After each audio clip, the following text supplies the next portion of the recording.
वादी कश्मीर में आए दिन आग की वारदातें पेश आती है। ऐसे में फायर एंड इमरजेंसी सर्विसेज का जो डिपार्टमेंट है हमेशा खड़ा रहता है और आग पर काबू पाने की पूरी कोशिश रहती है इनकी। वहीं आज हम गवकदल फायर सर्विस स्टेशन आए हैं और यहाँ पर आज एग्जिबिशन कम डेमोन्स्ट्रेशन प्रोग्राम चल रहा है, जहाँ पर लोगों को आगाह किया जा रहा है कि आग की वारदात अगर पेश आती है तो उस पर काबू कैसे पाया जा सकता है और उसके साथ साथ क्या कुछ प्रिकॉशनरी मेजर लेना चाहिए जिसकी वजह से आग की वारदात पेश ही नहीं आएगी। यहाँ पर हमारे साथ incharge fire and emergency service station Gawkadal मौजूद है, मोहम्मद जाफर साहब। जाफर साहब, थोड़ा सा हमें बताना चाहेंगे कि आज जो आपने एग्जिबिशन किया है इसमें आप डेमोन्स्ट्रेशन भी दिखा रहे हैं और यहाँ पर आप देख रहे हैं डोमेस्टिक सिलेंडर भी यहाँ पर है। किस तरीके से आग बुझाया जा सकता है जब एक गैस सिलेंडर लीक होता है और इसी की वजह से आग की वारदात पेश आती है? देखिए मैं आपको ये बताऊंगा कि हम लगभग पिछले साल से ये अवेयरनेस प्रोग्राम करते जा रहे हैं। हमने स्कूलों में, पब्लिक प्लेसेस पे, चाहे कोई गवर्नमेंट ऑफिस हो, वहाँ पे हमने ये डेमोन्स्ट्रेशन दे दी उनको कि गैस फायर हो, क्योंकि ज़्यादातर ऑफिसों में गैस का इस्तेमाल होता है। क्योंकि इस वक्त सर्दी का मौसम है, वहाँ पे गैस का ज़्यादा इस्तेमाल किया जाता है, गैस बुखारी जो होती है, तो वहाँ पे आग लगने के ज़्यादा खतरात होते हैं। हमने बार बार यही दिखाने की कोशिश की कि हम इसको एक बुकेट से भी एक्सटिंग्विश कर सकते हैं, हम कमल से भी इसको बुझा सकते हैं। तो हम आपको लाइव दिखाएंगे अभी इसको जला के कि हम इसको कैसे बुझाएंगे। जी आप छोड़िए, आप इधर जी यहाँ पर लाइव ये देख सकते हैं कि किस तरीके से यहाँ पर गैस लीक हो रही है, आग जल रही है। इसको हम आराम से बुझा सकते हैं, कोई डरने की ज़रूरत है, क्योंकि 3 इंच तक इसमें कोई फायर नहीं होता है। 3 इंच तक इसमें आयर होता है। इसमें हम पीछे से उंगली ला के इसको बुझा सकते हैं, कोई दिक्कत नहीं है इसमें। अच्छा, ये आम लोग भी कर सकते हैं? आम लोग भी कर सकते हैं, लेकिन अब इसमें दूसरा सवाल ये है कि आमतौर पर गैस सिलेंडर घर में ऐसे नहीं होता है, इसमें पाइप लगी होती है। अब अगर पाइप आगे लीक हो तो हम पीछे से रेगुलेटर बंद कर सकते हैं। अब अगर पाइप भी इन्वॉल्व हो, रेगुलेटर भी इन्वॉल्व हो, उस समय हम क्या कर सकते हैं, क्योंकि वैसे तो घर में आग वैसे ही लगती है, क्योंकि पाइप के बगैर कोई भी सिलेंडर घर में नहीं होता है, पाइप तो फिट ही होती है इसके साथ। उस टाइम हमें क्या करना है, लो कमल,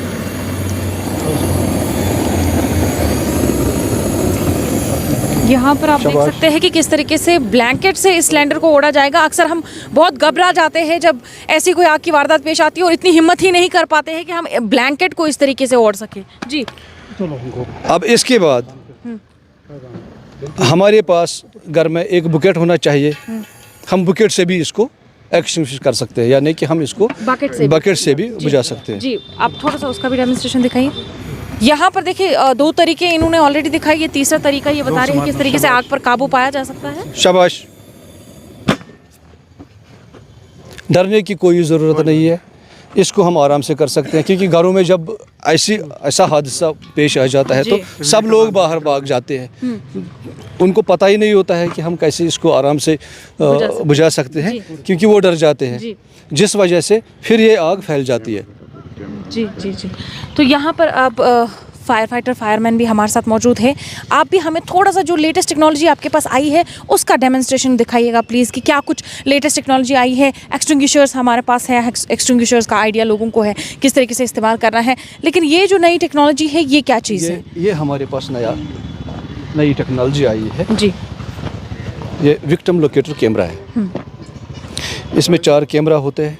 अगर खुदा न करे कि कहीं कोई आदमी फंसा हो तो उसको हम क्या कर सकते हैं कि हमें अंदर जाने का मौका नहीं है, हम ये कैमरा उसमें लगा सकते हैं, तो बाहर हम देख सकते हैं कि वो विक्टिम जो अंदर फंसा हुआ है वो कहाँ पे है, वो हम बाहर देख सकते हैं। जैसे हमें पता चले कि वो फलानी जगह पे फंसा हुआ है तो हम तुरंत वहाँ पे कार्रवाई करके उसको वहाँ से निकाल सकते हैं। अच्छा, अक्सर ऐसा होता था जब आग की वारदात पेश आती थी, अंदर कोई फंस जाता था, कोई बेड रिडन होता था, पेशेंट होता था जो बाहर नहीं निकल पाता था, तो उसकी मौत वहीं वाक़या हो जाती थी।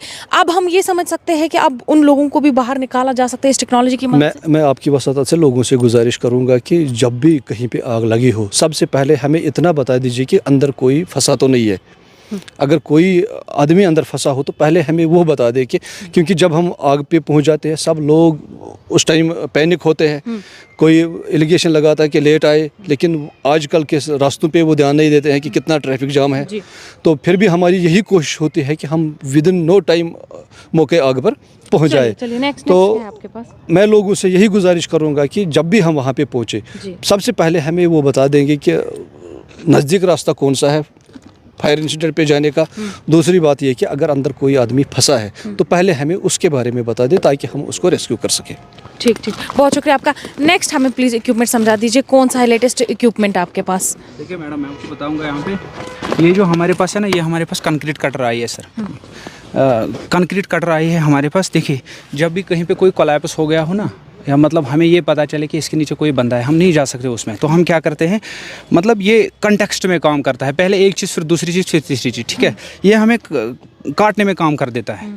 जब हम इसको स्टार्ट कर देते हैं तो ये काटने का काम करता है। कंक्रीट कुछ होता है बिल्कुल बिल्कुल, जो भी कंक्रीट हो हम इसको आराम से इससे काट सकते हैं। मतलब लोहा वगैरह जो आयरन होगा, स्टील वगैरह, वो हम काट देते हैं आराम से। तो काट दिया, उसमें मतलब जो है ना, मतलब लाइन बन जाती है। मतलब एक राड में लाइन बन, 2-3 राडों में हमें नीचे देखने के लिए, जाने के लिए। तो उसके बाद हमारे पास इसके कंटेक्स्ट में और एक चीज़ आ गई जी। देखिए हमारे पास मतलब ये मामूली सी आधी इंच क्या मतलब कुछ सेंटीमीटर बना देता है। तो हमारे पास उसके बाद आ गया है ये कटर, ठीक है। ये हाइड्रोलिक कटर है। इसके बाद इसके पीछे हमारे एक मशीन लगती है। देखिए मशीन लगती है पीछे हमें, जनरेटर वगैरह ऐसा ही कुछ मशीन है वो। तो वो इसमें कनेक्ट कर देते हैं। जब वो कनेक्ट कर देते हैं तो ये काम करना शुरू कर देता है, ठीक है। तो ये कटर का काम करता है, मतलब कंक्रीट को कटर का काम करता है। तो ये जब काटेगा 2, 3, 4, 5 इंच बना देता है, ठीक है। गैप बना देता है, बिल्कुल गैप इसमें बना देगा। तो उसमें क्या होता है, उसके बाद क्या होता है, हमें ये चीज़ ज़रूरत लगती है। ये भी एक मशीन पे काम करता है। देखिए सर, ये भी एक मशीन पे काम कर देता है। ये कनेक्ट जब करते हैं इसको मशीन में, इलेक्ट्रिसिटी के साथ इसको कनेक्ट करना पड़ता है। बिल्कुल बिल्कुल, मतलब डीसी इलेक्ट्रिसिटी, मतलब एसी नहीं, डीसी हमारे पास आता है, डीसी, वही इसको कनेक्ट कर दे। तो क्या है, ये है स्प्रेडर होता है फैलाव, ये फैला देता है। जो वहाँ पे वो मतलब सरिया वगैरह होता है, मतलब आयरन स्टील वगैरह जो है, जो भी है, तो उसको फैला देता है। जब इसको प्रेस कर देता है, हाइड्रोलिक के जरिए से बहुत फैल जाता है, एक्सपैंड हो जाता है, बिल्कुल एक्सपैंड हो जाता है। When it will expand automatically वो बन जाता है। बिल्कुल बिल्कुल, वहाँ से एंटर हो जाने के लिए हमें स्पेस बन जाती है नीचे जाने के लिए। जब हम नीचे जाते हैं तो हम आराम से विक्टिम लोकेटर कैमरा से देख सकते हैं, जो आपको सर ने यहाँ पे ब्रीफ किया उस बारे में। तो हम उसमें से आराम से देख सकते हैं कि क्या चीज़ नीचे है, इंसान है और कुछ रेस्क्यू करना है। तो हम आराम से ऊपर से अपने बंदे रस्सी वगैरह डाल देते हैं, जो रोप्स वहाँ पे है, तो उसको वहाँ से रेस्क्यू कर देते हैं। तो उसके साथ साथ मैंने आपको पहले ही बता दिया था वो पीआरटी किट के बारे में। नहीं, पहले मैं आपको लिफ्टिंग बैग के बारे में बताऊंगा। ये भी हमें रेस्क्यू के लिए यूज़ होता है, ठीक है सर। थोड़ा सा देखिए, आप बताइए क्या है। देखिए ये क्या है, ये न्यूमेटिक लिफ्टिंग बैग हमारे पास आता है। ये लेटेस्ट हमारे पास आता है, पहले से ही आया है, हम यूज़ कर देते हैं इसको। इसके साथ भी हमें मशीन कनेक्ट होती है, जो इसमें मतलब एयर वगैरह भर देती है। तो इसमें कितना वज़न उठाने की मतलब क्षमता होती है, मतलब कैपेसिटी कितनी होती है। ये 21,600 पाउंड्स उठा देता है। वो कितना बन जाता है, 10.8 टन बन जाता है वो। अब खुद मतलब अंदाज़ा लगा सकते हो ये कितना वजन उठाता है। तो मतलब फायर टेंडर के लिए इस्तेमाल किया जाता है। हर किसी, हम फायर टेंडर के लिए भी यूज़ करते हैं। कहीं पे हमारी गाड़ी मतलब डंप हो जाती है, फंस जाती है, तो उसके टायर के नीचे भी ये लगा सकते हैं, तो ये गाड़ी को भी उठा देगा, ठीक है। तो उसके बाद उसके साथ साथ क्या है, हम इसको रेस्क्यू में भी यूज़ कर सकते हैं। मतलब कहीं पे स्लैब वगैरह फंसी हो तो उसके नीचे फंसा देते हैं, तो ये मतलब एक्सपेंड, हाँ एयर आ जाता है, एक्सपेंड हो जाता है, वो उसको लिफ्ट कर देता है, हम नीचे से आराम से जा सकते हैं। हो गया ये चीज़, ठीक। देखिए इसके बाद हमारे पास आता है पीआरटी, जो मैंने आपको पहले ही बताया, power hand hold rescue tool हमारे पास है। मैंने आपको डिमॉन्स्ट्रेट यहाँ पे कर दिया था, ठीक है। कैसे हाथ से ही यूज किया जाता है? देखिए मैं आपको बताऊंगा ये चीज़। ये powerful hand hold rescue tool है ये हमारे पास, ठीक है। ये हमारे पास आता है। ये क्या काम करता है, ये मतलब फोर्सेबल एंट्री का काम करता है, जहाँ पे हमें अंदर जाने की कोई जगह नहीं हो, ठीक है। ये हमें फोर्सेबल का काम करता है। इस पर हम लगा देते हैं शार्प चेज़र लगा देते हैं इस पर। देखिए अगर हमें सिंपल आयरन रॉड हो तो हमें बहुत मुश्किलात का सामना है। देखिए हम इसको फंसा देंगे कहीं पे, तो क्या करना है, सिंपल लगा दिया ना, तो पीछे से प्रेस करके ऐसे लगा देंगे इसको। जितना मेरा फोर्स होगा मैं कर दूंगा, मगर 2-3 बंदे जब इसको लगा देंगे तो ये डेफिनेटली छेद कर देगा कंक्रीट में भी। देखिए कैसे, मैं आपको सिंपल यहाँ पे बता दूंगा। ये लगा दिया, ठीक है। मैंने इसको पकड़ा, किया इसने काम। देखिए ठीक है। बिल्कुल बिल्कुल बिल्कुल। ये हो गया, ये मतलब फर्स्ट सेगमेंट है इसका, ये हम फर्स्ट टूल इसका यूज़ करते हैं। इसमें बहुत सारी टूल्स है, ठीक है। शुक्रिया, वो आपने जो है डेमोन्स्ट्रेशन कर चुके हैं। अच्छा, आखिरी सवाल मैं आपसे पूछना चाहूँगी, आपको इतना मौका मिलता है इन इक्विपमेंट्स को इस्तेमाल करने, क्योंकि आग ऐसे फैल रही होती है, स्पेशली जब हम डाउनटाउन की बात करते हैं, गुंजाना आबादी की बात करते हैं, इतना मौका मिलता है कि आप ये इक्विपमेंट इस्तेमाल कर सकें? देखिए, मैं आपको एक चीज़ बताना ज़रूर चाहूँगा यहाँ पे। It depends upon the situation. जैसे हमारे मतलब just situation arises, we are going to tackle in such a way, उस तरीके से हम उसको टैकल करने की कोशिश करते हैं। देखिए, क्या हमें कहीं पर रेस्क्यू करने की ज़रूरत है, सर ने आपको बता दिया इस चीज़ के बारे में। सबसे पहले लोगों को हमें ये चीज़ ज़रूरी आशना करना है कि अंदर कोई रेस्क्यू करना है, हम पहले वो काम करेंगे, उसको बाहर निकालने की कोशिश करेंगे। जो बाकी बंदे आएंगे वो फायर फाइटिंग का काम करेंगे और हम जाएंगे उसको रेस्क्यू करेंगे। अगर रेस्क्यू करने की ज़रूरत पड़े, पीआरटी किट हमारी गाड़ी में ऑटोमेटिकली अवेलेबल होता है, ठीक है। मतलब ये जो स्प्रेडर वगैरह है, ये भी हमारे पास कुछ गाड़ी में होता है। मतलब जैसे हेडक्वार्टर की गाड़ियाँ, हमारी गाड़ी भी है, हमारे पास भी है, हम ये आराम से यूज़ कर सकते हैं।